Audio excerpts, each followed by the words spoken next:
Hi, welcome back. This is Chad. This is part 3 in our series on First John, and this will conclude the intro part called the Word of Life. And those verses are verses 3 and 4 this time. That which we have seen and heard, we proclaim also to you, so that you too may have fellowship with us. And indeed, our fellowship is with the Father and with His Son, Jesus Christ. And we are writing these things so that our joy may be complete. So one of my children had received a TV from a friend at one point, and it was exactly what he had been looking for. It was large enough to play movies on, but not so large that he couldn't play video games on, because everybody knows you need a smaller screen to play video games. He brought it home, he set it up, he turned it on, and nothing happened. He checked the power button on the TV, he tried the remote, he tried the batteries, still nothing. So eventually, after some frustration, and there may have been a call to me in there, he realized that the issue wasn't actually the remote or the power button, it was the plug itself. You know, when you call tech support and they say, "Did you try plugging it in?" Well, it was technically plugged in, it was plugged into itself, because back then, TVs had their own outlet for cable boxes, and apparently when it was traveling to the house, it was plugged in there so the cord won't be dangling. So it kind of made sense, but he didn't think to check that. But once he plugged it into the wall, the screen came on instantly and did just as it was meant to do. That's what fellowship with God is like, right? We were designed to light up, to come on, to be plugged in, to live with joy, love, to have connection.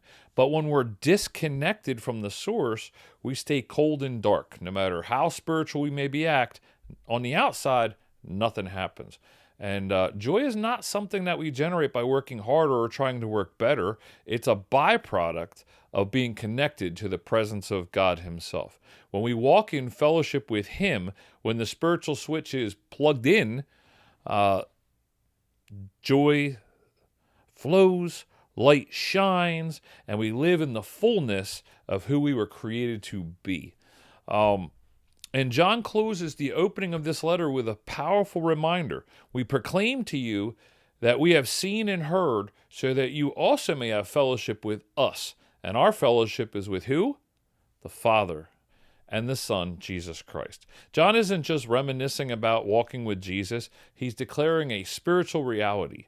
He wants his readers to know that true fellowship isn't based on shared memories or physical presence. It's rooted in relationship with Christ Himself, alive, present, and transforming.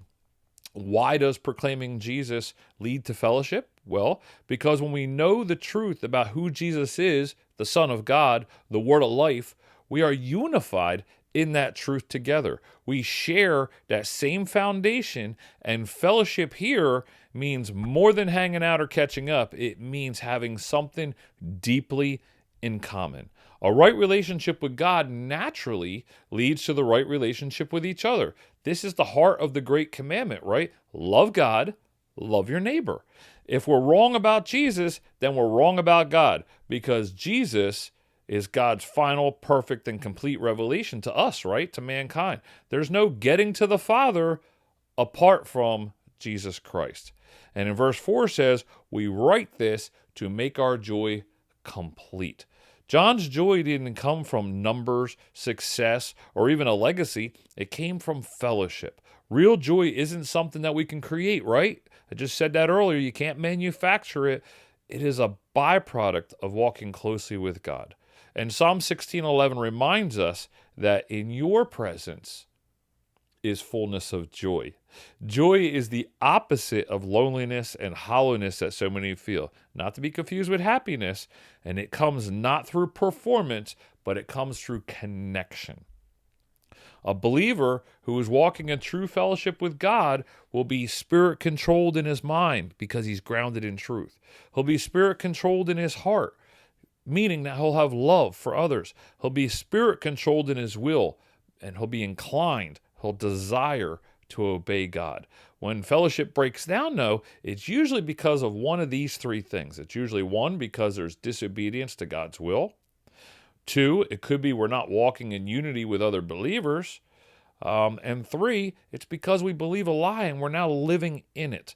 A believer cannot experience joyful fellowship with the Lord if sin stands between them and God. But the beauty of 1 John is this: God always invites us back. Confession brings cleansing. Restoration brings joy. So let your joy be made complete by walking in the light, by living in the truth, by staying connected to the Word of God. You have to read it. You have to pray. You have to listen to what He's telling you through the Word. So as we wrap up here, are you walking in joyful fellowship with God today? Are you suffering with your relationship with others? Or is there anything, disobedience, bitterness, or just a lie that you're living that needs to be brought to light? Do your relationships with others reflect your relationship with Christ? Take a moment to reflect on that, because honestly, if you have trouble having fellowship with others, it's probably because your relationship with Him is not where it needs to be, because we're told to love our neighbors as ourselves. So leave a comment down below, click follow, subscribe to my page, and I'd love to discuss it with you.